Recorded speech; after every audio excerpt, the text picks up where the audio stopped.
In Piazza del Popolo a Vittorio Veneto, questa mattina è stato celebrato il 101° anniversario della fine della Grande Guerra e la concomitante ricorrenza della festa delle Forze Armate.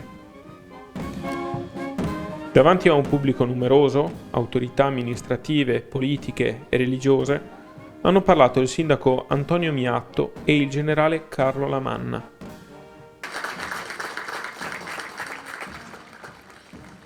Prende la parola per la commemorazione ufficiale il generale di divisione Carlo Lamanna.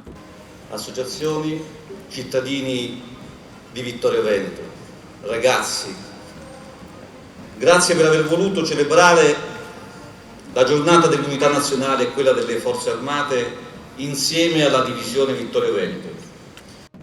Al generale, comandante della divisione Vittorio Veneto, e alla sua unità è stata assegnata la cittadinanza onoraria.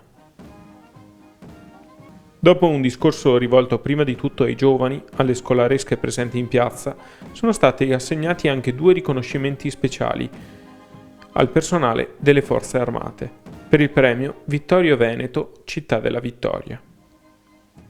I premiati sono stati il sergente Matteo Tavian, già Croce di Bronzo, di Cordignano, per aver reagito in modo eccellente a un attacco terroristico in Somalia, e il caporal maggiore Stefano Pedraneschi, impegnato nell'operazione Strade Sicure, meritevole di aver portato a termine una procedura di rianimazione molto urgente.